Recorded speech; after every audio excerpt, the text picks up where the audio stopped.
تطلع بيننا في الكواكب كالبدور بل وأشرف منه يا سيدي خير النبي. அளவற்ற அருளாளன் நிகரில்லா அன்புடையவன் எல்லாம் வல்ல அல்லாஹுவை போற்றி புகழ்ந்தவனாக உயிருக்கு உயிரான உயிரிலும் மேலான முஹம்மது ரசூலுல்லாஹி ஸல்லல்லாஹு அலைஹி வஸல்லம் அவர்கள் மீதும் அவர்களின் பரிசுத்தமான தோழர்கள், குடும்பத்தினர்கள், உம்மத்தினர்கள், சங்கமித்திருக்கிற நம் அனைவர்கள் மீதும் அல்லாஹுவின் பேரருளும் பேரன்பும் வந்து சேரட்டுமாக.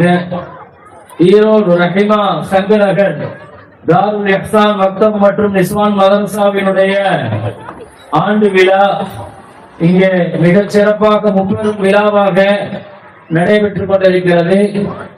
நடைபெறுகிற இந்த நிகழ்ச்சிக்கு தலைமையேற்று நடத்தி கொண்டிருக்கிற சங்கைக்கும் மரியாதைக்கும் உரிய ஹஜ்ரத் அவர்களே, முன்னிலை வகித்திருக்கிற சங்கமிக்க சமுதாயத்தின் பெரியவர்களே, நிர்வாக பெருமக்களே, உலமா பெருமக்களே, எனக்கு முன்னால் வாழ்த்துறைகளை மிகச் சிறப்பானதோர் நல்லுரையாக வழங்கி அமர்ந்திருக்கிற சங்கைக்கும் மரியாதைக்கும் உரிய உஸ்தாத் பெருமக்களே, குறிப்பாக சகோதரரும் நண்பருமான தாவூதியா அரபு கல்லூரியினுடைய முதல்வர் மரியாதைக்குரிய ஹஜ்ரத் அவர்களே, தாவூதியா அரபு கல்லூரியினுடைய சங்கமிக்க பேராசிரியர் பெருமக்களே, சுற்று வட்டார மஸ்ஜிதுகளினுடைய சங்கமிக்க உலமா பெருமக்களே, இமாம் பெருமக்களே, நிர்வாக பெருந்தகைகளே, குறிப்பாக தாருல் இஹ்சான் மதரசாவினுடைய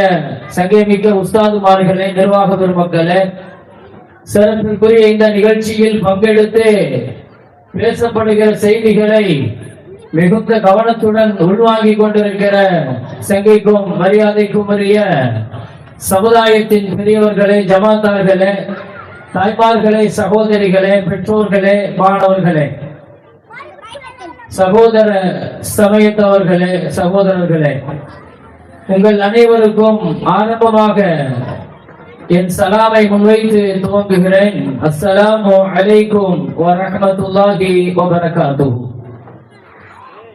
இங்கே தாருல் இஹ்சான் என்ற பெயரிலே நடைபெறுகிற மதரசாவினுடைய இரண்டு முக்கியமான நிகழ்வுகள் இங்கே முன்னெடுக்கப்படுகிறது. முதலாவதாக மக்தப் என்ற சிறுவர்களுடைய மதரசாக்களுடைய ஆண்டு விழா, இரண்டாவது பெண்களுக்கான நிஸ்வான் மதரசாவினுடைய ஆண்டு விழா. இரண்டு சமுதாயத்தவர்களை முன்வைத்து இங்கே நடத்தப்படுகிற இந்த நிகழ்வு, இதன் மூலமாக சமுதாயத்திற்கு, சமுதாயத்தினுடைய எதிர்காலத்திற்கு நல்ல ஆளுமை மிக்க ஒழுக்கமுள்ள சந்ததிகளை, பிள்ளைகளை உருவாக்கி தருவதற்காக பெற்றோர்களாக, சமுதாயத்தின் பெரியவர்களாக, மஹல்லா ஜமாஅத்தினுடைய பொறுப்புதாரிகளாக, மஸ்ஜிதுகளுடைய நிர்வாகிகளாக நாம் எதை முன்னெடுக்க வேண்டும், ஒரு மஹல்லா, ஒரு ஜமாஅத், ஒரு ஊரினுடைய ஆரோக்கியமான எதிர்காலத்திற்கு நாம் என்ன செய்ய வேண்டும் என்ற கருப்பொருளிலே இங்கே இரண்டு சமுதாயத்தவர்களை முன்வைத்து இந்த நிகழ்ச்சி முன்னெடுக்கப்பட்டிருக்கிறது. குழந்தைகளை ஆரோக்கியமான இளைஞர்களாக எப்படி உருவாக்குவது, பெண்களை ஒழுக்கமானவர்களாக எப்படி வளர்த்தெடுப்பது என்கின்ற இரண்டு விஷயத்தை முன்வைத்து எந்த சமூகத்தில் ஆரோக்கியமான இளைஞர்களும் ஒழுக்கமுள்ள பெண்களும் எந்த சமுதாயத்தில் உருவாக்க தவறிவிட்டோமோ அந்த ஊரோ, அந்த ஜமாத்தோ, அந்த மஹல்லாவோ எந்த துறையில பெரிய வெற்றியை கண்டாலும், எந்த துறையில வளர்ச்சியை கண்டாலும் அது வளர்ச்சி அல்ல, வீழ்ச்சி தான். இன்றைக்கு சமுதாயத்தில் இந்த ரெண்டும் அதமாதத்தில் இருக்கிறது. உருவாக்கி இருக்கிற இளைஞர்கள், நாம் உருவாக்கி வைத்திருக்கிற இளைய சமுதாயம் ஒழுக்கத்தில், மார்க்கம் சார்ந்த ஸ்பிரிச்சுவல் ஆன்மீக அறிவுனர், பொது அறிவுனர், எல்லா துறைகளிலேயும் போதுமான அளவிற்கு அவர்கள் உச்சத்தை தொடரவில்லை. பெண்களுடைய ஒழுக்கம் சார்ந்த விஷயங்களும் மிகுந்த கவலைக்குரியதுதான். எனவே கண்டிப்பாக இன்றைக்கு ஒரு ஜமாத்தாக, ஒரு மஹல்லாவாக, உலமாக்கள், நிர்வாக பெருமக்கள், பெற்றோர்கள், பெரியவர்கள் அத்தனை பேர்களும் கூட்டாக ஒரு மஹல்லாவை முன்னேற்ற பாதையில் பயணிக்க வைப்பதற்கு நாம் முன்னெடுக்க வேண்டிய விஷயங்கள் என்ன என்பதை பற்றிய கவலையின் வெளிப்பாடாகத்தான் நாம் இந்த எதிர்காலத்தை பயணிக்கிற, எதை நோக்கி பயணிக்கணும் என்ற ஒரு கருப்பொருள் நடத்தப்படுகிற இந்த நிகழ்ச்சியில நான் இந்த 2 பேர்களுக்குமான தீர்வை, சமுதாயத்தில் மிகச் சரியான இளைஞர் சமுதாயத்தை உருவாக்கணும் சொன்னா மஸ்ஜிதுகளை ஒட்டி இருக்கிற மக்தபுகளுக்கு உயிரோட்டம் கொடுக்க வேண்டும். மக்தபுகளினுடைய அழிவும் இழிவும், மக்தபுகள் கண்டுகொள்ளாமப்படுவதும், மதரசா பிள்ளைகள் குறித்த கவலை இல்லாமல் இருப்பதும் சமுதாயத்தை குடி தோண்டி பதைத்துவிடும். சமுதாயத்தை பாதுகாக்கிற மதரசாக்களை அடையாளம் தெரியாமல் மாற்றிவிடும். சமுதாயத்தினுடைய சட்ட திட்டங்கள் வீழ்ச்சி பாதைக்கு பயணிக்கும். இன்றைக்கு சமுதாயம் சந்திக்கிற அத்தனை பிரச்சனைகளுக்கான காரணம் மதுவிற்கும் மாதுவிற்கும் அடிமைப்பட்ட ஒரு இளைஞர் சமூகம். நான் உருவாக்கி வைத்திருக்கிற இந்த இளைஞர்கள்ட்ட ஸல்லல்லாஹு அலைஹி வஸல்லத்தினுடைய வரலாறு அவர்களுக்கு தெரியாது, தீனுடைய கொள்கைகள் தெரியாது. அப்படியான பலகீனமான இளைஞர்களை உருவாக்கி வைத்திருக்கிறோம். என்ன செய்யணும்? பெற்றோர்களாக நம்முடைய கடமை என்ன? பிள்ளைகளுக்கு என்ன கல்வியை கொடுக்கணும், பெண்களுக்கு எப்படியான பெண் சமுதாயத்தை உருவாக்கணும் என்பதற்கு அது குறித்த ஒரு சில தகவல்களை நான் இங்கே சொல்ல ஆசைப்படுகிறேன். நான் இதை எங்கிருந்து ஆரம்பிக்கலாம் என்று நினைத்த பொழுது எனக்கு ஒரு செய்தி ஞாபகத்திற்கு வருகிறது. நபிகள் நாயகம் ஸல்லல்லாஹு அலைஹி வஸல்லத்தினுடைய மனைவி, நமக்கெல்லாம் தெரியும், முகமது நபி ஸல்லல்லாஹு அலைஹி வஸல்லம் வாழ்ந்த மனைவிமார்களில் அதிகமான காலம் ரசூலுல்லாஹோடு வாழ்ந்த மனைவி கதீஜா ரலியல்லாஹு அன்ஹா. இங்கே நிறைய பெண்கள் இருக்கிறீர்கள். இந்த சம்பவத்தை நீங்க கவனத்தோடு நீங்க உள்வாங்கணும்.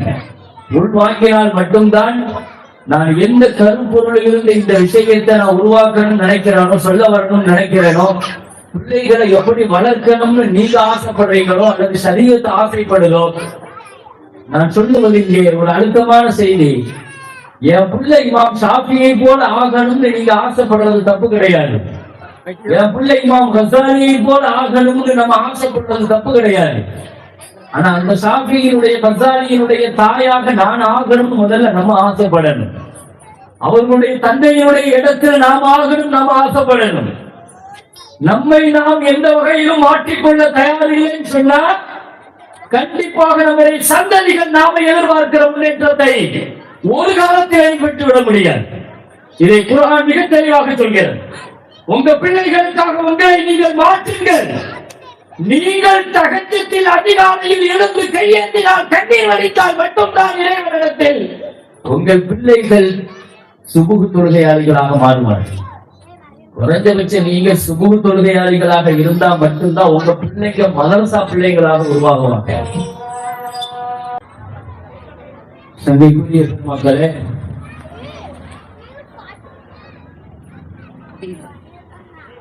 ஒரு 40 நிமிடத்தில் நான் பேச இருக்கிற இந்த செய்திகள் சமுதாயத்திற்கு இன்றைய காலகட்டத்தில் நாம் ஒவ்வொருவர்களும் நமக்கான பொறுப்புகளை உணர வேண்டும் என்பதற்காக சொல்லப்படுகிற செய்தி.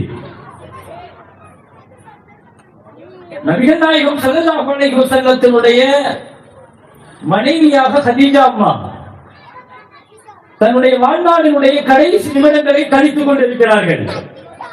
மரண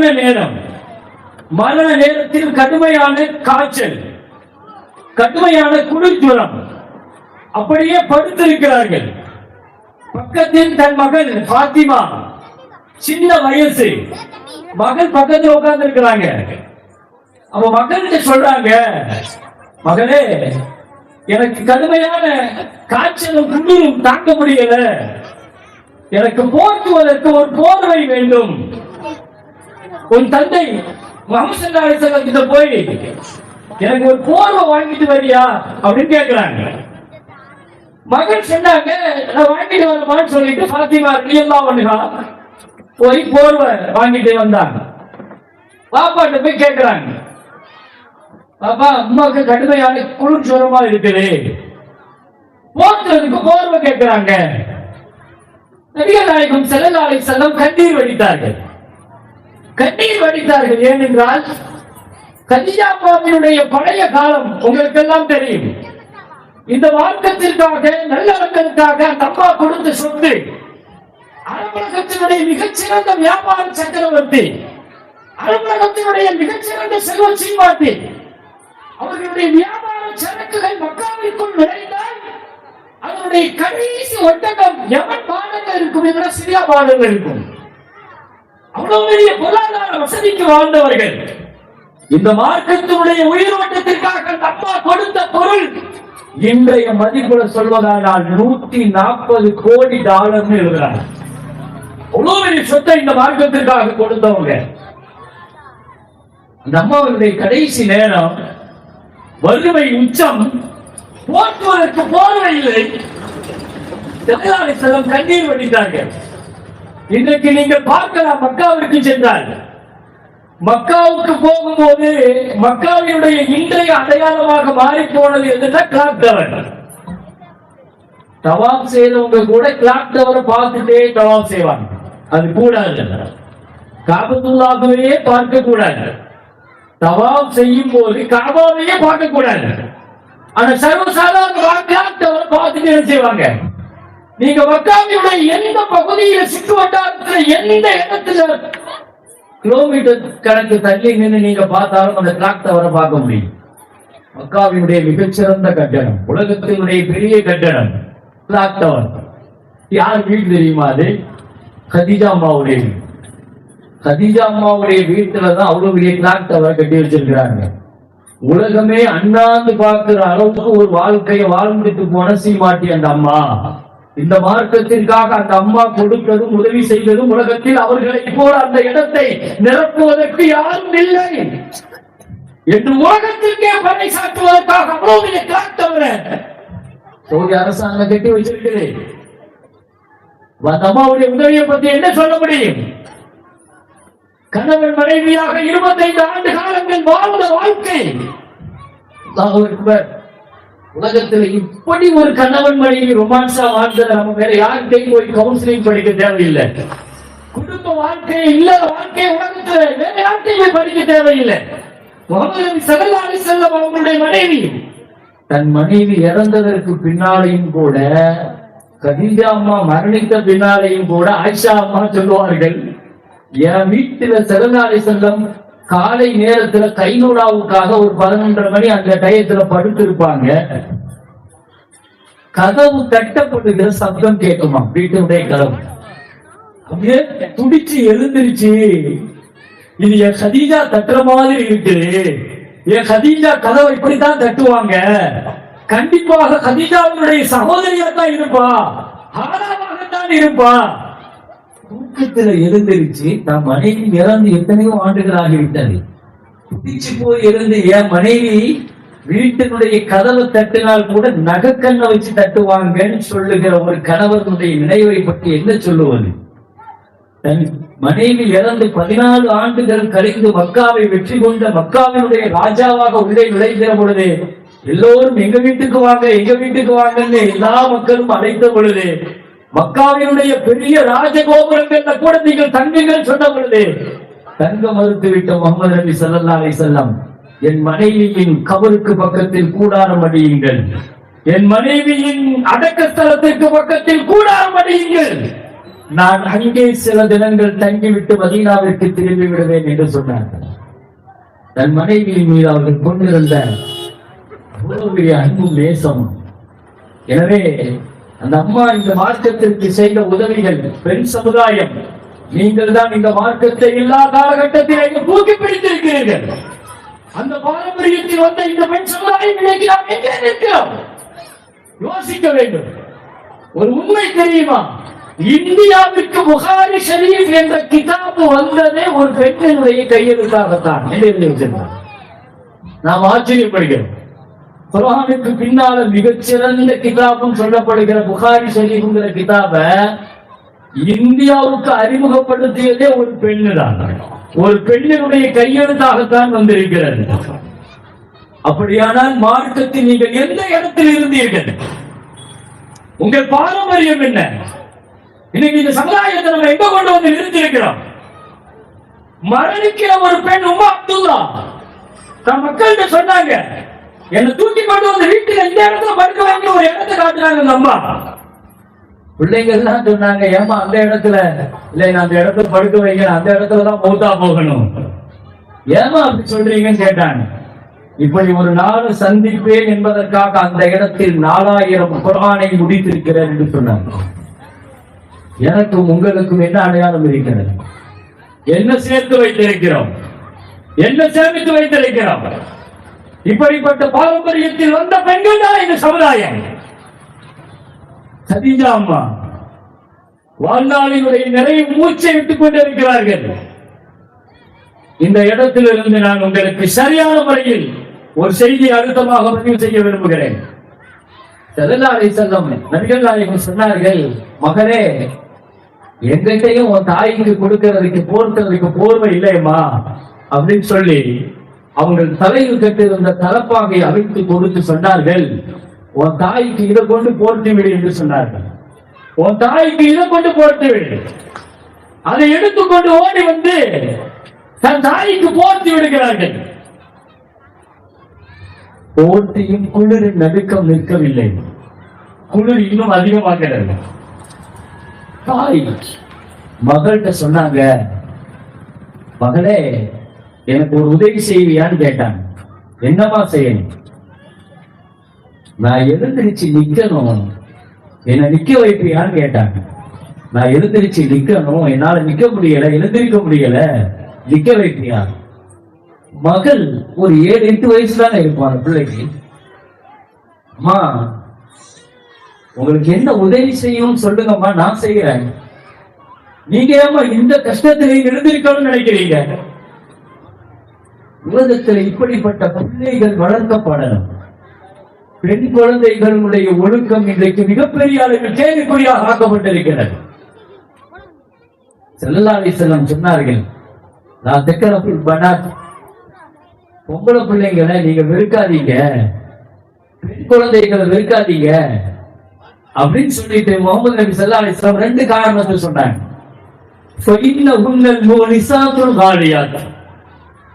முதல்ல சொன்னாங்க, அவங்க விலமதிக்க முடியாத சொத்து அப்படின்னாங்க.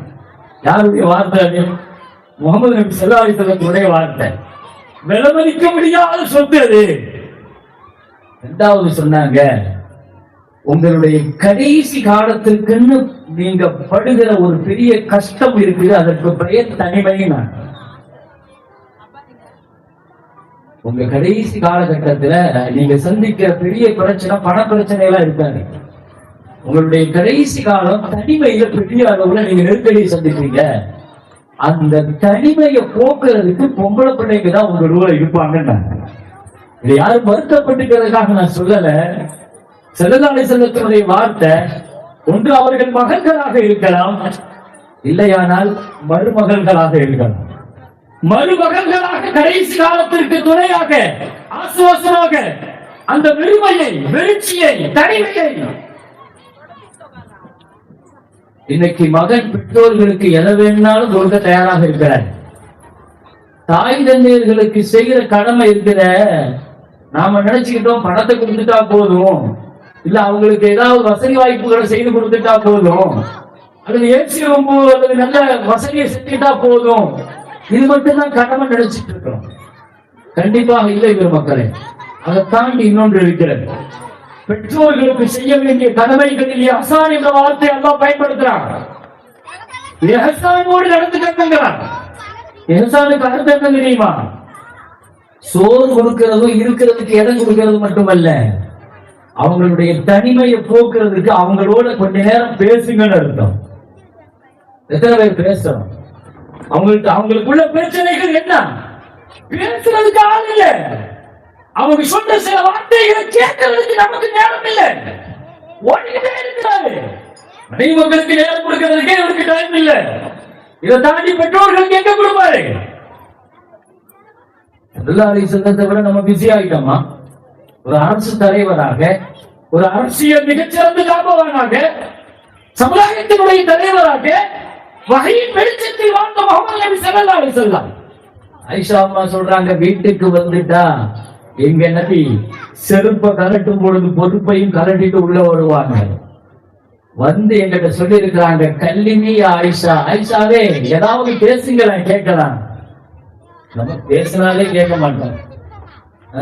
இன்றைக்கு உள்ள பெண்கள் சார்ந்த உளவியல் டாக்டர்கள் சொல்றாங்க, ஒரு பெண்ணு குறைஞ்சபட்சம் ஒரு நாளைக்கு 600 வார்த்தைகளாவது பேசணுமா? அவங்க பேசினாதான் அவங்களுக்கு அது திருப்தி இருக்கணும். அதுக்காகவே பேசுவாங்க. இவர் வந்தவுடனே நம்ம ஆரம்பிக்கும், இவர் எப்படியாவது ஆஃப் பண்ண பார்ப்பாரு. கல்லிமே ஆயிஷா, பேசலாமே ஆயிஷான்னாங்க. அன்றைக்கு நான் சொன்ன 11 கதைகளை ரசூலுல்லாஹ்ட்ட சொன்னாங்க. ஆயிஷா புகாரி எடுத்து பாருங்க. கதை பேசுவதற்கு கூட ரசூலுல்லாஹ்வுக்கு நேரம் இருந்திருக்கிறது. 11 கதைகளை கேட்பதற்கு முஹம்மது ஸல்லல்லாஹு அலைஹி வஸல்லத்துக்கு நேரம் இருந்திருக்கு. இன்னைக்கு வரை மக்களுக்கு நேரம் கொடுப்பதற்கு நேரம் இல்ல. தஹஜ்ஜுல இரவு தொழுகைக்கு எழுந்திருக்கிற பொழுது ஆயிஷாவிடத்தில் கேட்டார்கள், தஈனி யா ஆயிஷா, ஆயிஷாவே என் ரப்ப நான் சொல்லுங்க, எனக்கு கொஞ்சம் நீ அனுமதி தருவியான்னு கேட்டாங்க. எந்த நேரங்க? தஹஜ்ஜுல அதிகாலை நேரத்துல ஒரு மனைவிக்கு அனுமதி கேட்கிறாங்க. எதுக்கு? தொழுகைக்கு. தஈனி யா ஆயிஷா, ஆயிஷாவே நான் ரப்ப வணக்க போறேன், அனுமதி கொடுப்பியா? ஏன்னா இது உனக்கான நேரம். அது உன் நேரத்தினுடைய ஹக்கை வீணடிக்க கூடாது. ஆயிஷா அம்மா என்ன சொன்னாங்க தெரியுமா? எடுத்து பாருங்க.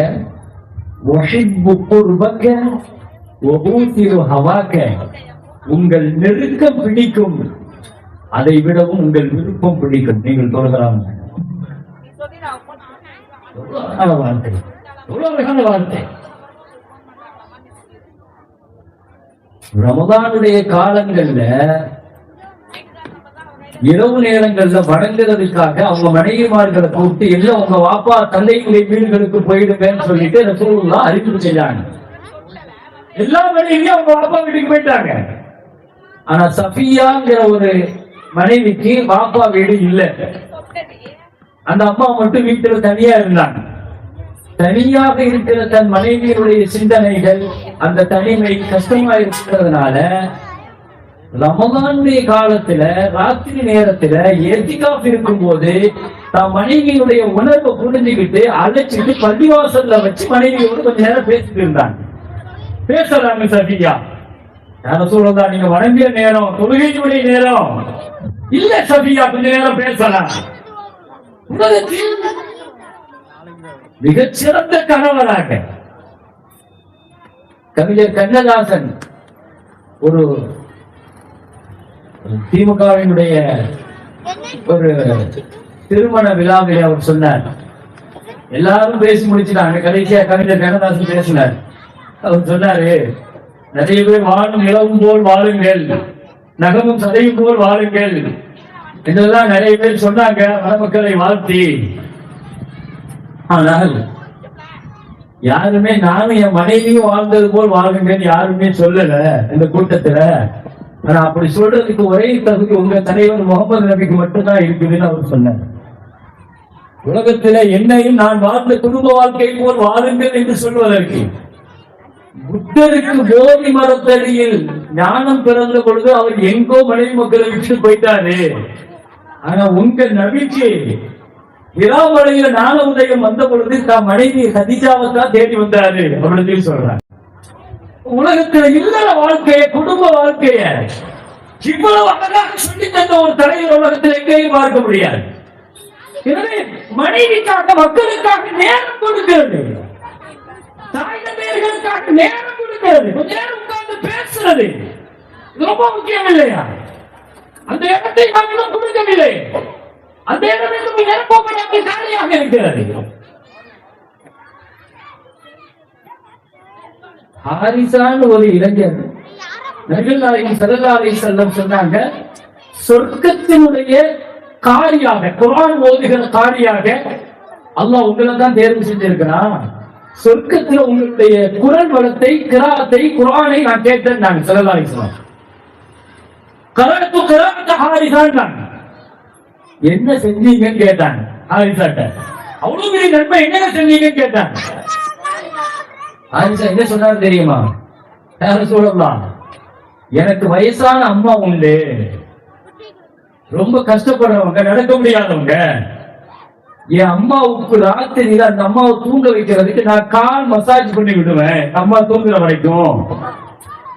காலையில எங்க அம்மாவோட தலையில எண்ணெய் தேய்ச்சி நான் தான் தலைவாரி விடுவேன்.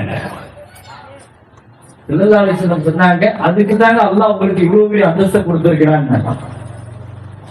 பெற்றோர்களுக்கு காசு பணங்களை கொடுக்கிறது மட்டுமல்ல அவர்களுடைய பிரச்சனை. ஒரு செய்தியை நீங்க முடிவெடுக்க போறீங்க, ஒரு வார்த்தை வாப்பாட்ட கேளுங்க, அம்மாட்ட கேளுங்க, இது செய்யலாம்னு இருக்கிறேன், சரிதானா அப்படி ஒரு மஷ்வரா கேளுங்க, ஒரு ஆலோசனை. அவங்க அது மாதிரி நீங்க கோடி கொடுத்தாலும் சந்தோஷப்படுறதில்லை. கொஞ்ச நேரம் உட்கார்ந்து பேசி பாருங்க. பிள்ளைகளோடு மனைவி ஸல்லல்லாஹு அலைஹி வஸல்லம் சொன்னாங்க, இன்னமினா ஷர்ரில் ரிஜால், இன்னமினா ஷர்ரில் ரிஜால், ரொம்ப கெட்ட மனுஷன் யார் தெரியுமா? இதா தகல பைதஹு இஹ்தமத் ஜௌஜத்துஹு வ ஹர்ப அவுலாது. அவன் வீட்டுக்குள்ள நுழைஞ்சாலே மனைவிக்கு கவலை வந்துடும், பிள்ளைகள் பக்கத்திலேயே வரமாட்டாங்க. ஒரு வீட்டை ராணுவ கேம்ப் போல வச்சிருக்கிறாருன்னு சொன்னா இவனை விட அல்லாஹ்வுக்கு பிடிக்காத ஆள் கிடையாதுங்க. இதா தகல பைதஹு ஃபரிஹத் ஜௌஜத்துஹு வ அவுலாது. வீட்டுக்குள்ள நுழைஞ்சா பிள்ளைகள் தான் பக்கத்துல வரணும். மனைவி மக்களோடு சேர்ந்து பேசுறது ஒரு பெரிய வணக்கம்ங்கிறாங்க. நான் சப்ஜெக்டுக்குள்ள வரேன். இப்படி ஒரு பிள்ளை கிடைக்கணுங்க, குழந்தைகள் அப்படி வளர்க்கப்படணும். ஒரு 8 வயசு பிள்ளை பாத்திமா அம்மா சொல்றாங்க, அம்மா நீங்க ஏமா கவலைப்படுறீங்க? ஸல்லல்லாஹு அலைஹி வஸல்லம் சொன்ன மாதிரி கியாமத் வந்துருச்சுங்கிறது நெருக்கத்தினுடைய அடையாளம் என்ன தெரியுமா? 2 அடையாளம் தான். யார்கிட்ட சொன்னாங்க? வானவர் ஜிப்ரீல் அலைஹிஸ்ஸலாத்து சொல்றாங்க, அந்த புகாத்தல் வரா தசாவலூன ஃபில் புன்யான்.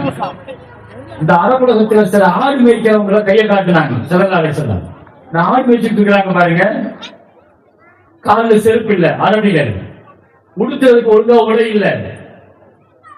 இப்படி இருக்கிற இந்த அரபிகள் தான் உலகத்திலேயே உயரமான கட்டிடங்களை கட்டுறதுல போட்டி போடுவாங்க அப்படின்னாங்க. இன்னைக்கு உலகத்துல பெரிய கட்டிடம் எங்க இருக்குது? அமெரிக்காலையா, யூரோப்லையா? அரபு உலகத்துல தான் இருக்கு. புர்ஜ் துபாய், புர்ஜ் கலிஃபா, இது பூரா எல்லாம் நீங்க லிஸ்ட் எடுத்தீங்கன்னா இப்போ ஒரு சிட்டி ஒண்ணு சவுதி உருவாக்குது, அதான் பாதுகாக்கணும். ஒரு பெரிய மேற்கத்திய ஸ்டைல்ல சவுதி எவ்வளவு தூரத்துக்கு அப்படி கொண்டு போகணும் முயற்சி, அந்த முயற்சிக்கான எல்லா முயற்சியும் எடுக்கப்படுது. ஒரு சுற்றுலா தலமாக, ஒரு ஹஜ்ஜிகள், ஒரு டூரிஸ்டாக, வணக்கங்களுக்கு கமர்ஷியலாக, வியாபாரங்களுக்கு இன்னைக்கு ஒரு பெரிய அளவுல எல்லா வணக்கங்களும் வியாபாரங்களாக மாறிப்போச்சு. அதனுடைய விளைவுகள் தான் இன்னைக்கு 40-45,000 ஹாஜிகளுடைய ஹஜ் கேள்விக்குறியாக கார்பரேட் கம்பெனிகளுடைய கைகளில் எதிர்காலத்தில் ஹஜ் மாட்டிக்கொள்ளும், ஹஜ்ஜினுடைய அமல்கள் மாட்டிக்கொள்ளும். முத்துவாவினுடைய இது ஒழிக்கப்பட்டது. பின்னால வாழ்க்கைகளுடைய இது கொஞ்சம் கொஞ்சமாக கார்பரேட் கம்பெனிகளுக்கு கீழே கொண்டு வரப்படுது. இதனுடைய விளைவுகள் எவ்வளவு தூரம் அரபு நாடுகளை டூரிஸ்டாக மாற்ற முடியுமோ அதற்கான பெரும் முயற்சிகள் நடைபெற்றுக் கொண்டிருக்கிறது. மேற்குலக நாகரிகத்தினுடைய பின்னணியில் உருவாக்கப்பட்டு சவுதி அரசாங்கம் பயணிக்கிற பயணம் அல்ஹம்துலில்லாஹ், அல்லாஹ் பாதுகாக்க வேண்டும். அந்த பூமியை, அது ஒரு அருள் நிறைந்த புதிய பூமி, அதனுடைய ஸ்பிரிச்சுவல் ஆன்மீகம் எல்லா காலகட்டத்திலையும் பாதுகாக்கப்படும். இது போன்ற ஆட்சியாளர்கள், நவீன ஆட்சியாளர்கள் வருவார்கள். பின்னால் அல்லாஹ் தஆலா கருத்து அல்லாஹ் மிகச் சிறந்த ஒரு நல்ல ஒரு ஆட்சியாளர்களை எல்லாம் தொடர்ந்து கொடுக்கிறான். இதுதான் சவுதியினுடைய வரலாறு. அல்ஹம்துலில்லாஹ். எனவே இன்றைக்கு ஸல்லல்லாஹு அலைஹி வஸல்லம் சொன்னது, அரபுலகத்தில் 2 மாற்றங்கள் நடக்கும். ஒன்று, காலில் செருப்பில்லாமல் இருக்கிற இந்த அரபிகளுடைய வாழ்க்கை பொருளாதாரத்தில் உச்சத்தில் இருக்கும். ஒட்டகத்துல இருந்து அப்படியே ரோல்ஸ் ராய்ஸ் காருக்கு மாறினது அரபிகள் மட்டும்தான். ஒட்டகத்துல இருந்து அப்படியே BMW-க்கும் பென்ஸுக்கும் மாறினாங்க. அவங்களே அவ்வளவு ஹைஃபையா மாறிச்சு. தெளிவா சொல்லிட்டான், உலகத்துல பணம் பிரச்சனையே இருக்காது அரபிகள்கிட்ட. அல்லாஹ் கொட்டி கொடுத்துருக்கான். அது எந்த காலத்துல எங்களுக்கு பிரச்சனை இல்லை. அந்த பணத்தை காப்பாத்துறதுக்கே நீ ஒருத்தருக்கு அடிச்சுக்கிடுவாங்க. அதுதான் உன் முஸ்லீம் வச்சுட்டாங்க செல்லலாம். இன்னைக்கு அரபு நாடுகள்ல நடக்கிற அந்த பிரச்சனைகளும் அதுதான். எவ்வளவு பெரிய வளங்கள் இருந்தும் கூட இன்னைக்கு ஒரு நாடு இன்னொரு நாட்டை உதவி செய்யறதுக்கு தயாராக இல்லை. ஒரு நாட்டை அடிக்கிறதுக்கு இன்னொரு நாடுகள் எல்லா வகையிலும் ஒத்துழைப்பு கொடுத்து உதவி செய்யுது. முஸ்லிம் சமுதாயத்திற்குள்ள ஒரு ஐக்கியம் இல்லை. ஒரு 57 நாடுகள் 60 நாடுகள் இஸ்லாமிய நாடுகள் இருந்தும் கூட சின்ன பின்னமாக சிதைஞ்சு கிடக்கிறது. அது எந்த வகையிலையும் ஒன்றுபட்டு இருக்கிற ஒரு சூழல்கள் இல்லை. இப்ப நான் இங்க சொல்ல வருகிற செய்தி என்னன்னா, அரபுலகத்தினுடைய கட்டிடக்கலையில பொறியியல் துறையில அரபிகள் உச்சத்தை விடுவார்கள். நீங்க பாத்தீங்கன்னா ஒரு 10 வருஷம் ஒரு கட்டணம் வச்சிருப்போம், அதுக்கு பின்னாடி இடிச்சிருவான். ஒரு டாப்பா ரொம்ப ஹைஃபையா கட்டிருப்பான், 10 வருஷத்துல இடிச்சிருவான். அந்த கன்ஸ்ட்ரக்ஷன் கியாமத் வரைக்கும் அரபுலகத்தில் நடந்துகிட்டே இருக்கு. 2வது ஸல்லல்லாஹு அலைஹி வஸல்லம் சொன்ன வார்த்தை தான் அந்த தனிதல் அமத்து ரப்பத்தஹா. பொம்பளை பிள்ளைங்க தாய்க்கு கட்டுப்படாம தாயை நோய்மைப்படுத்துகிற பொம்பளை பிள்ளைங்க உருவாகிடுவாங்க இந்த சமுதாயத்துல. ரொம்ப கவனிக்க வேண்டிய வார்த்தைகள். எனவே நான் இதை அழுத்தம் கொடுத்து நான் எதுக்கு ஏன் பேசுறேன்னா, மிகச்சிறந்த இளைஞர் சமூகத்தை உருவாக்குறதுக்கும் மதரசாக்கள்ல மக்தபுகள்ல பிள்ளைகளை உருவாக்குறதுக்கும் இது அத்தனைக்குமான ஆணிவே முதல் மதரசா பெண்கள் தான். நீங்கள் மனசு வச்சா மட்டும்தான். நீங்க இந்த சமுதாயத்தை மீண்டும் எழுச்சி பாதையில கொண்டு வரணும்னு நினைச்சா மட்டும்தான். எனவே உங்களை நீங்கள் சரி செய்ய வேண்டும் என்பதற்காகத்தான் உங்களை மையப்படுத்தி நான் இந்த கருத்துக்களை பதிவு செய்ய விரும்புகிறேன். எல்லாத்தையும் சரி செஞ்சுட்டு அடிப்படை அஸ்திவாரம் பேசிக் குர்ஆன் தெளிவாக சொல்லுது. ஜிப்ரீல் ஒரு பிள்ளையை வளர்த்தாரு. அந்த பிள்ளைக்கு பெயர் மூசா. ஃபிரௌன் ஒரு பிள்ளையை வளர்த்தான். அந்த பிள்ளைக்கு பேரு மூசா. குர்ஆன் சொல்லுது ஜிப்ரீல் வளர்த்த பிள்ளைக்கு பேரு மூசா. அல்லாஹ் சாமிங்கிறான், அவன் பேரு மூசா தான். ஃபிரௌன் ஒரு பிள்ளையை வளர்த்தான். அந்த பிள்ளைக்கு பேரு மூசா தான். ஆனா ஜிப்ரீல் வளர்த்த மூசா காஃபிர் ஆயிட்டான். ஃபிரௌன் வளர்த்த மூசா நல்லவராக நபி ஆயிட்டார். இவன் பாவி ஆயிட்டான். இவன் குற்றவாளி அநியாயக்காரன் ஆயிட்டான். ஒரு மலக்கு வளர்த்த பிள்ளை அநியாயக்காரன் இருக்கிறான். ஒரு அநியாயக்காரன் வளர்த்த பிள்ளை நபியா நிற்கிறார், சிறந்தவராக நிற்கிறார். எங்க என்ன நடந்துச்சு? தஃசீர்கள் அதுக்கு என்ன விளக்கம் எழுதுவாங்க தெரியுமா? என்னதான் ஜிப்ரீலே வளர்த்தாலும் கூட ஒரு நல்ல சாலிகான ஒரு காயினுடைய வளர்ப்பு அந்த சாமிக்கு கிடைக்கல அந்த மூசாவுக்கு. அதனால அவன் தப்பான வழிக்கு போயிட்டான். ஃபிரௌனே வளர்த்தாலும் கூட ஆசியாங்கிற ஒரு சாலிகான ஒரு தாயினுடைய வளர்ப்பு அந்த பிள்ளைக்கு கிடைச்சதுனால அவர் நபியாகவும் சாலிகானவராகவும் ஆயிட்டார்.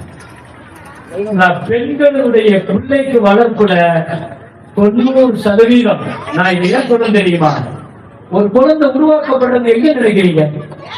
ஒரு குழந்தை உருவாக்கப்படுறது சயின்டிபிக்கா நிரூபிக்கப்பட்டிருக்கு.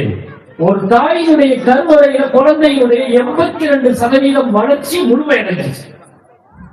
அவன் கேட்குத்திறன், அவன் அறிவு, அவன் ஆளுமை. 18% தான் புள்ள வெளியே வந்த பின்னால அது வளர்ச்சி ஆகும். குழந்தைய கருவுல சுமந்து இருக்கிற பொழுதே குழந்தை எப்படி உருவாகணும்? நீங்க எல்லாம் கேள்விப்பட்டிருக்கீங்களா என்னவோ தெரியாது. உலகத்துல பெரிய இன்டெலிஜென்ஸா இருக்கிறது, அறிவாளிகளா இருக்கிறது யாருன்னா இவங்க தான். உலகத்திலேயே நீங்க நோபல் பரிசு வாங்கின லிஸ்ட் பாத்தீங்கன்னா இஸ்ரேல் இவங்க தான் இருப்பான். 100க்கும் மேற்பட்ட நோபல் பரிசு தான் வாங்கியிருக்காங்க. எப்படி ஆகலாம்? அறிவாளிகளா எப்படி ஆகலாம்? எல்லா துறைகளையும் காவலா இருப்பான். ஒரு பெரிய நாடோடி கூட்டங்க. உலகத்தில் இப்படி ஒரு மனித சமுதாயத்தினுடைய இழிவான சமுதாயத்தை பார்க்க முடியாது. உலகத்தின் எல்லா நாடுகளில் இருந்தும் துரத்தப்பட்ட சமுதாயம், நாடோடிகளாக பிரிந்தவர்கள் 1948க்கு முன்னால் வரைக்கும் ஒரு கள்ளத்தனமாக ஒரு இஸ்ரேலிய நாடாக உருவாக்கப்பட்டு கொண்டு வந்து ஆக்கிரமிப்பு இஸ்ரேலாக இன்றைக்கு வைக்கப்பட்டிருக்கிறது. அவனையே இன்றைக்கு உலகம் போல் கொண்டாடுவது தெரியுமா? என்ன காரணம்? ஏன்னா இஸ்ரேலிய தாய்மார்கள் இருக்கிறாங்க, யூத பெண்கள், பிள்ளைகள் கருவுல சுமந்து இருக்கிற பொழுது தான் பிள்ளை எந்த துறையில வரணுமோ அது சம்பந்தப்பட்ட புக்குகளை படிப்பாங்க. அது சம்பந்தப்பட்ட விஷயங்கள் வந்து அதிகமா ரிசர்ச் பண்ணுவாங்க. ஏன் ஒரு குழந்தை தாயின் வழியாக உணவு மட்டும் வாங்குறது இல்லை, அந்த அறிவையும் உள்வாங்கலாம். இன்றைக்கு சயின்டிபிக்கா நிரூபிக்கப்பட்டிருக்கு. நாம கருவில் சுமந்திருக்கிற பிள்ளைகள் கருவில் இருக்கிற பொழுது நாம எந்த மாதிரியான உணர்வோடு இருக்கிறோம்? பிள்ளைகள் அங்கெல்லாம் வழங்கப்படணும். இமாம் ஷாஃபி ரஹ்மத்துல்லாஹுடைய தாய் தெரியுமா? அந்த அம்மா 3 வயசுல மக்காவுல கொண்டு வந்து இமாம்கிட்ட பிள்ளையை கொண்டு வந்து கொடுத்துச்சு. மக்காவுல தவாப் செஞ்சுட்டு அந்த அம்மா, யா அல்லாஹ் என் பிள்ளை இந்த உம்மத்துக்கு இமாமாக்கி கொடு அப்படின்னு சொல்லிச்சு. அந்த அம்மா கொண்டு வந்து பிள்ளையை கொண்டு வந்து குர்ஆன் ஓதுறதுக்கு மதரசால கொண்டு வந்து சேர்த்து விட்டு, உஸ்தாத் 3 வயசு பிள்ளை, 3 வயசு பிள்ளை, உஸ்தாத் பிள்ளையை ஓத வச்சு பிஸ்மில்லான்னு ஆரம்பிச்சாங்க. உள்ள குர்ஆன் ஓத ஆரம்பிச்சுங்க. 3 வயசு உள்ள குர்ஆன மனகமாக முழுசா ஓடிட்டு திகச்சு போயிட்டாரு உஸ்தாத். அப்ப நீ ஓத வந்திருக்கியா, ஓதி கொடுக்க வந்திருக்கியான்னு கேட்டான். பிள்ளை சொல்லுச்சு, எங்க அம்மா என்ன கருவில் சுமந்து இருக்கிற பொழுதே குர்ஆன் ஓதிக்கிட்டே இருப்பாங்க, நான் அப்பவே குர்ஆனை கேட்டிருக்கேன். நான் எப்போ மனப்பாடம் பண்ணேன்? கருவுல இருக்கிற பொழுதே குர்ஆனை கேட்டு மனப்பாடம் பண்ணிட்டேன்.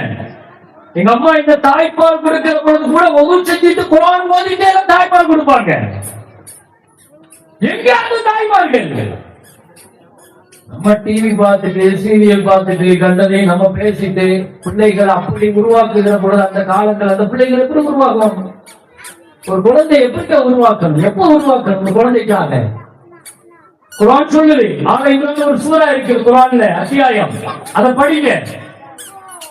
மரியமை சுமந்திருந்த அந்த தாய், தன் கருவுல சுமந்திருந்த அந்த தாய், ரப்பி இன்னி நதர்து லக மா ஃபீ பத்னி முஹம்மதா, என் கருவுல இருக்கிற பிள்ளை நீனுக்கு உதவியாக இருக்கணும், நல்ல காரியங்களுக்கு ஆனதாக இருக்கணும். ஒரு தாயினுடைய ஆசை, துஆ, பிரார்த்தனை. எப்ப கேட்டாங்க? கருவுல இருக்கும் போது கேட்கிறாங்க. பிள்ளைங்க வயிற்றுல சுமந்திருக்கும் போது கேட்கிறாங்க. உள்ள பிறந்துருச்சு, உடனே என்ன சொன்னாங்க? இன்னி சமைக்குஹா மரியம் இன்னி வயதுஹா பிக, யா அல்லாஹ் என் பிள்ளைக்கு நான் மரியம்னு பெயர் வைக்கிறேன், என் பிள்ளையை ஷைத்தானை விட்டு பாதுகாத்துரு. கேட்கணுமா இல்லையா? இன்றைய காலகட்டம் பெண் குழந்தைகளுக்கு ரொம்ப நெருக்கடியான காலகட்டம். பெண் குழந்தைகளின் பாதுகாப்புக்கு நெருக்கடியான காலகட்டம். கேட்கணும். குழந்தை பிறந்துட்டா, யா அல்லாஹ் என் பிள்ளையை நீ பாதுகாத்து ஷைத்தானை விட்டு கேளுங்க. அல்லாஹ் பாதுகாக்கிறா இல்லையா மரியம? கருவில் சுமந்திருக்கிற பிள்ளை அந்த காலகட்டம். நான் குர்ஆனை மனப்பாடம் அப்பவே செஞ்சுட்டேங்கிறாரு. ஒரு 3 வயசு பிள்ளை குர்ஆனை முடிச்சிட்டாரு. 10 வயசுல ஓட்டாங்க ஹதீஸ் கிதாப பதாயிர ஹதீஸ் மனப்பாடம் பண்ணிட்டாரு. 12 வயசுல ஈராக்கினுடைய தலைமை ஜட்ஜா போய் உட்கார்ந்தார். 12 வயசுக்குள்ள இமாம் ஷாஃபி எப்படி உருவாக்க முடிஞ்சிச்சு? ஒரு தாயுடைய வளர்த்துதான், பாப்பா இல்ல, தந்தை இறந்து விட்டாரு. தந்தை இறந்த ஒரு யத்தீமான அனாதை பிள்ளை. தாய்மார்களே, சமுதாயத்தை நீங்கள் உயிரோட்டம் கொடுப்பது உங்கள் கையில் இருக்கிறது. உங்களை தாண்டித்தான் பிள்ளைகள் மதரசாவிற்கு, உங்களை தாண்டித்தான் பிள்ளைகள் சமூகத்திற்கு. ஹஜ்ஜி என்ன சொல்றது? ஹஜ்ஜி லட்ச லட்சமா போய் அங்க போயிட்டு பணத்தை கொடுத்துட்டு ஹஜ்ஜில போய் எதை கத்துட்டு வரீங்க? ஹஜ்ஜினுடைய அமல் என்ன? ஹஜ்ஜில இன்னைக்கு 16 லட்சம் பேர் இந்த வருஷம் போயிருக்கிறாங்க, 25 லட்சம் பேர், 30 லட்சம் பேர் மக்காவுக்கு போயிட்டு ஹஜ் செஞ்சுட்டு வராங்க. ஹஜ்ஜில என்ன பாடம்? இறைவனுக்கு கட்டுப்படுகிற ஒரு தந்தை, கணவனுக்கு கட்டுப்படுகிற ஒரு மனைவி, பெற்றோருக்கு கட்டுப்படுகிற ஒரு பிள்ளை. இதைத்தான் நீங்க ஹஜ்ஜில பார்க்கணும். ஹஜ்ஜினுடைய எல்லா அமல்களும் அதுதான். பாப்பா சொல்றாரு, மகன் கட்டுப்படுறாரு, கணவன் சொல்றாரு, மனைவி கட்டுப்படுறாங்க. ஹஜ் இதைத்தான பாடம் சொல்லுது. வேற என்ன போய் நீங்க ஹஜ்ஜில கத்துட்டு வர முடியும்? ஒரு தாயினுடைய வளர்ப்பு, ஒரு கணவனுடைய பராமரிப்பு, கொண்டு வந்து விட்டுட்டு போயிட்டாரு. 7-8 வருஷம் கழிச்சு திரும்ப வர்றாரு. இறைவன் கட்டளை நிறைவேற்ற போறாரு. 8 வயசு பிள்ளைக்கு கேட்கிறாரு, என்னங்க சொல்லுது அந்த பிள்ளை? யா அபதி நிஃபல் மாத்தோவர், அல்லாவுடைய கட்டளை என்னவோ அதை செய்யல வாப்பா. சத்தியமே இன்ஷா அல்லாஹ் எல்லா நாளும் நான் பொறுமையா நடந்துக்கிடுவேன்.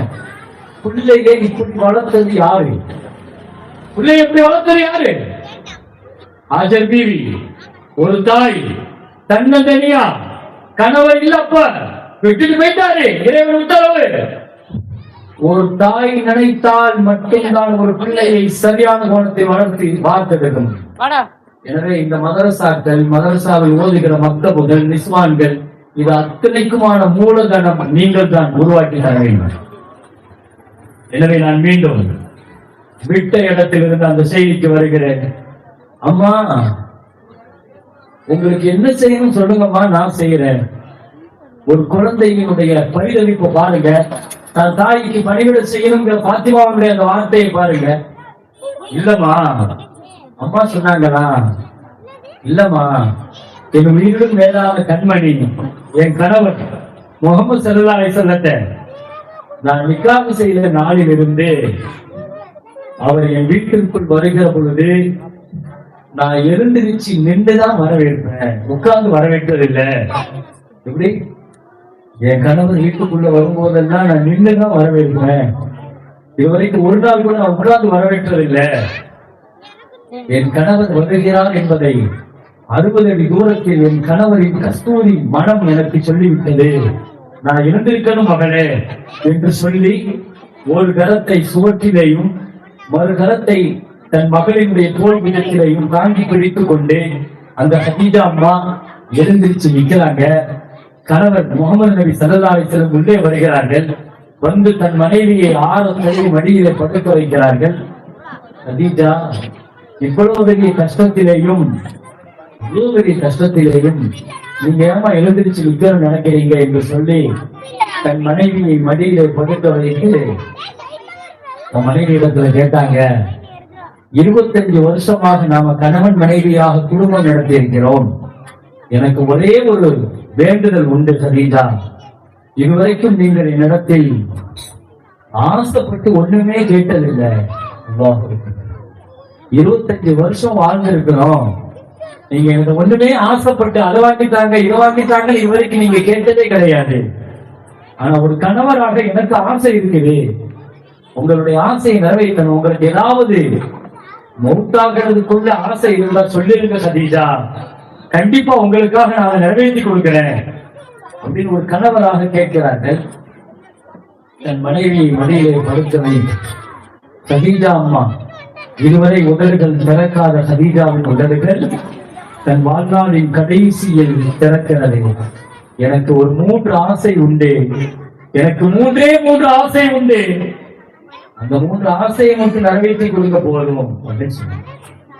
என்ன ஆசைன்னு கேட்டாங்க. ஹதீஜா அம்மாவுடைய ஆசையை பாருங்க. என்னுடைய முதல் ஆசை, நான் மரணிக்கிற பொழுது என் பாவம் எல்லாம் மன்னிக்கப்பட்டது. நான் கண் மூடுவதற்குள் அல்லாஹ் என் பாவத்தை எல்லாம் மன்னிக்கணும். என் முதல் ஆசை. என்னுடைய 2வது ஆசை, நான் மரணித்து விட்டால் என்னை கஃன் செய்வீங்க தானே ஆடையில, அது உங்களுடைய ஆடையில தான் கஃன் செய்யும். உங்கள் ஆடையில கஃன் செய்யும். தன் கணவரினுடைய ஆடையில் கஃன் செய்ய வேண்டும் என்று சொல்லுகிற ஒரு பெண் மனைவி. என்னுடைய 3வது ஆசை, இதைத்தான் நீங்க ரொம்ப கவனிக்கணும். ஒரு தாய்க்கு இருக்க வேண்டிய கவலை இது. அல்லாஹ் எனக்கு 4 பொம்பளை பிள்ளைங்களை கொடுத்தான். அல்லாஹ் 4 பொம்பளை பிள்ளைகளை கொடுத்தான். 4 பெண் குழந்தைகளை நான் நல்லபடியாக வளர்த்தேன், ஆளாக்கினேன், உருவாக்கினேன். 3 பிள்ளைகளை நல்லபடியாக வளர்த்து ஆளாக்கி நிக்காஹ் முடிச்சு கொடுத்துட்டேன். பாத்திமாவை மட்டும் வளர்க்கிற பாக்கியம் எனக்கு கிடைக்கல, என் புள்ள பாத்திமாவை. அதனால என் புள்ள பாத்திமாவை நீங்க வளர்த்து தாய்க்கு தாயாக, தந்தைக்கு தந்தையாக நீங்க வளர்த்து ஆளாக்கி என் பிள்ளைய உருவாக்கி ஒரு பொம்பளை பிள்ளைய எப்படி வளர்க்கணுங்கிறதுக்கு இந்த உலகத்திற்கு நீங்க காட்டி கொடுங்க அப்படின்னு சொன்ன தாயினுடைய கவலை பாருங்க. ஹதீஜா அம்மாவுக்கு ஸல்லல்லாஹு அலைஹி வஸல்லம் வாக்கு கொடுத்தார்கள். கண்டிப்பாக உங்க 3 ஆசைகள் நிறைவேற்றிருந்தாங்க. வரலாறு நீண்டது, நான் வரலாற்றுக்குள் பயணிக்கல. தான் மகள் பாத்திமாவை 8 வயசுல இருந்து ஒரு தாய்க்கு தாயாக கண்காணிப்புடன் எடுத்து வளர்த்து ஆராய்ச்சி, கல்விக்கு கல்வி கொடுத்து, ஒழுக்கத்திற்கு ஒழுக்கம் கொடுத்து, ஒரு பிள்ளையை எப்படி வளர்க்கணும் யார்கிட்ட கத்துக்க வேண்டாம். ஒரு 28 வருஷம் தான் வாழ்ந்தாங்க பாத்திமா. 28 வருஷம் தான் வாழ்ந்தாங்க. 8-9 வயசு இருக்கிற போது மக்காவுடைய எதிரிகள் நபியின் மீது ஒட்டகத்தினுடைய குடலை போட்ட உடனே ஓடி வந்து பாத்திமா பிள்ளை அதை எடுக்க முயற்சி பண்ணும் போது நபிகள் நாயகம் ஸல்லல்லாஹு அலைஹி வஸல்லம் 8-9 வயசு பிள்ளைக்கு சொல்லி கொடுக்குறாங்க, கம்மிரி நஹரகி பாத்திமா, உன் கழுத்து எலும்பு திறந்திருக்கிறது மகளே, சுற்றிலும் அந்நியர்கள் இருக்கிறார்கள், நீ ஸ்கார்ஃப் போடு அப்படின்னு சொல்லி கொடுக்கிறாங்க. 8 வயசு பிள்ளைகளுக்கு நம்ம வெட்க உணர்வு பிள்ளைகளுக்கு கொடுக்கணும். ஒரு பெண் குழந்தைக்கு கொடுக்க வேண்டிய முதல் விஷயம் வெட்கம் தான். வெட்கத்தை கொடுங்க பொம்பளை பிள்ளைங்களுக்கு. ஒரு பெண் என்று அல்லாஹ் எதிர்பார்த்தது வெட்க உணர்வு தான். வளர்க்கிறாங்க பிள்ளைய அப்படி வளர்த்தாங்க. கல்வி, தீன் கல்வி, துன்யா கல்வி, ரெண்டிலையும் உச்சம். பாத்திமா ரலியல்லாஹு அன்ஹா, பாத்திமா நாயகி டாக்டர் எத்தனை பேருக்கு தெரியும்? ஸல்லல்லாஹு அலைஹி வஸல்லமுடைய மகள் பாத்திமா ரலியல்லாஹு அன்ஹா டாக்டர், மிகச்சிறந்த டாக்டராக. நீங்க உகது போர்க்களத்தில் ஏற்பட்ட பெரிய உடல் இழப்புகள் பிரச்சனைகள்ல பாத்திமாவைத்தான் அந்த இடத்துல மெடிசன் தயாரிக்க சொன்னாங்க. ஸல்லல்லாஹு அலைஹி வஸல்லம் உடம்புல இருந்து ரத்தம் பீரிட்டு வருகிற பொழுது ரசூலுல்லாஹ்வுடைய அந்த பீடிங்க உடனே நிப்பாட்டி ஆபரேஷன் செய்தது பாத்திமா ரலியல்லாஹு அன்ஹா. பாத்திமா நாயகி ரசூலுல்லாஹ் வளர்த்து தங்களுடைய மகள் ஒரு டாக்டரா வளர்த்திருக்கிறாங்க. ஸல்லல்லாஹு அலைஹி வஸல்லமுடைய மனைவி ஆயிஷா அம்மா ஒரு டாக்டர். கேட்டாங்க, நீங்க மார்க்கத்தை ரசூலுல்லாஹ்ட்ட படிச்சீங்க, மருத்துவத்தை யார்கிட்ட படிச்சீங்கன்னு கேட்டாங்க. சொன்னாங்க, மருத்துவத்தையும் நான் ரசூலுல்லாஹ்ட்ட தான் படிச்சேன். நான் ஸல்லல்லாஹு அலைஹி வஸல்லமுடைய மனைவிமார்கள்ல கல்வியில, கல்வித்துறைகள்ல, எல்லா துறைகள்லையும் படிக்க வைக்க வேண்டாம் சொல்லல. பிள்ளைகளை டாக்டர் ஆக்குங்க, ஆண் குழந்தைகளை இன்ஜினியர் ஆக்குங்க, துறை சார்ந்த நிபுணர்கள் ஆக்குங்க. இஸ்லாம் என்றைக்கும் கல்விக்கு தடையாக இருந்ததில்லை. ஆனா அந்த பிள்ளைகளுடைய முதல் கல்வியாக குர்ஆன் இருக்கட்டும், மக்தபுடைய கல்வி இருக்கட்டும், அது சார்ந்து கொடுங்க பிள்ளைகளுக்கு.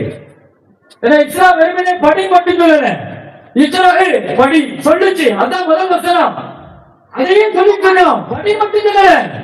பிஸ்மி ரப்பிக்கல் லதீ ஹலக், அடுத்த வார்த்தையை கவனிங்க, படைச்சவனுடைய பெயரை மறக்காம படின்னு சொல்றது.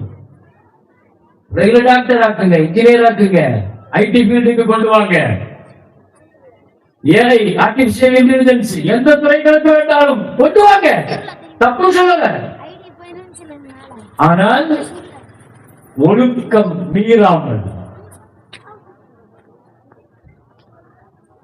ஒழுக்கம் மீறாமல், கல்வி என்பது பாதுகாப்புடன் இருக்க வேண்டும், குர்ஆன் சார்ந்து இருக்க வேண்டும், மார்க்கம் சார்ந்து இருக்க வேண்டும். ஒரு பெரிய இன்ஜினியரை பத்தி அல்லாஹ் குர்ஆன்ல சொல்றான், பெரிய சிவில் இன்ஜினியர் துல்கர்னைன், பிரம்மாண்டமான ஒரு பெரிய சுவர கட்டினாரு. அவரை மாதிரி எல்லாம் கட்டிட முடியாது, அவ்வளவு பெரிய இன்ஜினியர். அல்லாஹ் என்னுடைய இன்ஜினியர், அவ்வளவு பெரிய பொறியாளரை பத்தி குர்ஆன் சொல்றது. 2 மலைகளுக்கு மத்தியில் அன்னைக்கு இரும்பு பாலம் போட்டாரு. மக்கள் எல்லாம் போய் அந்த பாலத்தை ஓபனிங் பாலம் அப்படியே பார்வையிட்டு பிரமிச்சு போய் சொன்னாங்களா மக்கள் எல்லாம், அவ்வளவு பிரம்மாண்டமான பாலம் அது. ஆனா அந்த பாலத்தை கிட்ட இன்ஜினியர் என்ன சொன்னாரு தெரியுமா? ஹாதா ரஹ்மத்தும் மிர் ரப்பி அப்படின்னு, இது என் ரப்புடைய ரஹ்மத்து. ஒரு இன்ஜினியர் அப்படி சொல்லணும். அப்படிப்பட்ட இன்ஜினியரா நீங்க பிள்ளைகளை உருவாக்கணும். எப்ப சொல்லுவா அந்த இன்ஜினியர்? இன்னைக்குள்ள காலேஜ் கல்வியோ யூனிவர்சிட்டி கல்வியோ பிள்ளைகளுக்கு இறைவன் சார்ந்த, ஆன்மீகம் சார்ந்த கல்வியை நம்பிக்கை கொடுக்காது. மெட்டீரியலிஸ்ட் கல்வி, இன்னைக்கு செகுலரிச கல்வி, நாத்திக சிந்தனை தான் கொடுக்குது இன்னைக்குள்ள காலேஜ்களும் கல்விகளும். அதை மட்டுமே நம்பி பிள்ளையை இறக்காதீங்க. அவ்வளவு சொல்லுவார், உங்க பிள்ளைகளுக்கு மொத்தமும் கொடுக்காம நீங்க கொண்டு வந்து பெரிய டாக்டரா இன்ஜினியரா இன்னத்தை நீங்க ஆக்கினாலும் சரி, குர்ஆனுடைய இது இல்லாம அந்த பிள்ளை நாத்திக சிந்தனை உள்ள பிள்ளையா தான் உருவாக்குவாங்கிறாரு. நீங்க பிள்ளைகளுக்கு தீன மார்க்கத்தை அல்லாஹ் பிள்ளைகளுக்கு தன்னம்பிக்கையை மட்டும் கொடுக்கறது இல்லைங்க. அப்படி கொடுக்கறதுனால தான் நீட்டில் அதுல தோல்வி அடைஞ்சிட்டா உட்கார்ந்துறாங்க. இறை நம்பிக்கையோடு சேர்த்து கொடுங்க. ஸல்லல்லாஹு அலைஹி வஸல்லம் அழகா சொன்னாங்க, இப்னு அப்பாஸ் ரலியல்லாஹு அன்ஹு, முயற்சி பண்ணு, ஒரா தனஜிஸ், முட்ட வரைக்கும் முட்டி போடு, முயற்சி பண்ணு, உச்சத்தை போடு. ஆனா ஒரு கட்டத்துக்கு மேல நீ தோத்து போயிட்டேன்னு சொன்னா, நான் அப்படி செஞ்சா, நான் போயிருந்தா, நான் செஞ்சிருந்தா, இப்படிலாம் நீ பேசாதப்பா. நீ என்ன சொல்லணும் தெரியுமா? குல் கத்தர் அல்லாஹ் மாஷா பாரு, அல்லாஹ் நாடுகள் நடந்திருக்குது. எவ்வளவு அழகான கவுன்சிலிங். பிள்ளைகளுக்கு அது சொல்லிக் கொடுக்க தவறணும். ஒண்ணு ஒரேடியா நம்பிக்கையை மட்டுமே போதிக்கிறோம், இல்லன்னா மறுபுறத்தை ஒரேடியா இறை நம்பிக்கை மட்டுமே மார்க்கம் துன்யாவுடைய என்ன நம்பி போதிக்கிறது இல்லை. பிள்ளைகளுக்கு மார்க்க அடிப்படை மக்தபுகளுடன் பிள்ளைகளை துறை சார்ந்த நிபுணர்களாக ஆகுங்க. ஒரு கதையை நான் சொல்லி முடிக்கிறேன். ஈசா நபி காட்டு வழியா போயிட்டு இருந்தார். ஈசா நபி பேசும். அப்ப போகும்போது வேடன் வலையை விரிச்சு வச்சுட்டு ஓரமா உட்கார்ந்து இருக்கிறான். மேல ஒரு பெரிய குருவி பறந்துச்சு. அப்ப ஈசா நபி அதை பார்க்கிறார். அது சிரிச்சுட்டான். ஈசா நபி பார்த்து, ஏன் சிரிக்கிறேன்னு கேட்டாங்க. இல்ல, இறைவன் எனக்கு கொடுத்திருக்கிற பார்வை, நான் 1 கிலோமீட்டர் கணக்கா உயரத்துல பறந்தாலும் பூமியில சின்னதாக ஊர்ந்து போகிற எறும்பு கூட என் கண்ணுக்கு பெருசா தான் தெரியும். ஆனால் நான் மாட்டு வண்டி வேட வலை விரிச்சு வச்சு உட்கார்ந்து இருக்கிறேன், நான் சிக்குவேனா அப்படின்னு சொல்லிட்டு சிரிச்சுட்டு போயிட்டான். ஈசா நபி போயிட்டாங்க. போயிட்டு திரும்ப மாலையில திரும்ப வந்தாங்களா. திரும்பும் போது இந்த குருவி வலைக்குள்ள மாட்டிக்கிட்டான். காலையில இவங்க டைலாக் பேசிச்சு, நான் தெரியுமா, என் கண் தெரியுமா, பார்வை தெரியுமா, நான் அப்படி செஞ்சிருவேன் இப்படி செஞ்சிருவேன் சொல்லிட்டான். ஈசா நபி கேட்டாங்களா, எப்படிதான் மாட்டின நீ உள்ள, நீ அங்க உயரத்துல எல்லாம் பறந்த. அது சொல்லிச்சான், இதா கதர ஃபாமியல் பஸர், அல்லாஹ்வினுடைய விதி முடிஞ்சிருச்சுன்னா பார்வை குண்டாயிடும் போல தெரியுது. எவ்வளவு தத்துவமான வார்த்தை. பிள்ளைகளுக்கு இன்னைக்கு நாம சொல்லிக் கொடுக்க வேண்டிய செய்தி, என்னோட பணம் இருக்குது, படிப்பு இருக்குது, அறிவு இருக்குது, ஆண்மை இருக்குது. இந்த ஆனந்தம் தான் பிள்ளைகளை மிகச் சரியான கோணத்தில் வழிநடத்தார். எனவே அந்த பிள்ளைகளை பேலன்ஸ் செய்வதற்கு அல்லாஹுவை சார்ந்து வாழணும் சொன்னா படின் மாத்திரம் சொல்லவில்லை, பணிவோடு படி, இறைவன் நினைவோடு படி. குர்ஆனுடைய முதல் வார்த்தை என்ன? அலிஃப் லாம் மீம். என்ன அர்த்தம்? என்ன அர்த்தம்? யாராவது அர்த்தம் சொல்லிட முடியுமா? குர்ஆனுடைய எல்லா வார்த்தைக்கும் அர்த்தம் சொல்ல முடியாது, அலிஃப் லாம் மீம்க்கு அர்த்தம் சொல்ல முடியாது. என்ன? அது குர்ஆனுடைய பாஸ்வேர்டு. குர்ஆனுடைய கம்ப்யூட்டருக்கு, லேப்டாப்புக்கு எப்படி பாஸ்வேர்டு இருக்குதோ குர்ஆனுக்கு பாஸ்வேர்டு இருக்குது, அலிஃப் லாம் மீம். அந்த பாஸ்வேர்டு யாருக்கு தெரியும்? அல்லாஹ்வுக்கு தான் தெரியும், குர்ஆனுடைய உரிமையாளருக்கு தான் தெரியும். என்ன அர்த்தம் தெரியுமா? அதுக்கு என்ன அர்த்தம் சொல்லுவாங்க தெரியுமா? அல்லாஹு ஆலம் பி முராதிஹிம் வாங்க. எனக்கு எதுவுமே தெரியாது, அல்லாஹ்வுக்கு தான் இதனுடைய அர்த்தம் தெரியும் அப்படின்னு அர்த்தம். அல்லாஹ் என்ன சொல்ல வரான் தெரியுதா?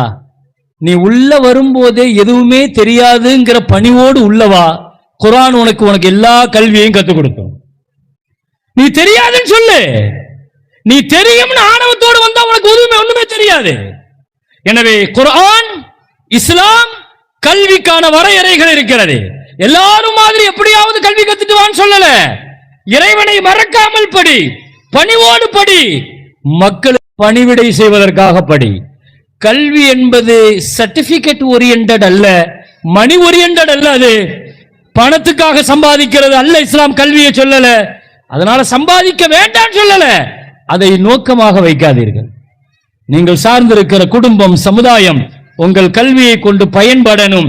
அப்படிப்பட்ட பிள்ளைகளை நீங்கள் உருவாக்கி தரணும். அதற்கு மக்தபுகளை உச்சபட்சத்தில் நீங்கள் பயன்படுத்த வேண்டும். வாஹிரு தாவானா அல்ஹம்துலில்லாஹி ரப்பில் ஆலமீன். அஸ்ஸலாமு அலைக்கும் வரஹ்மத்துல்லாஹி வபரகாத்துஹு.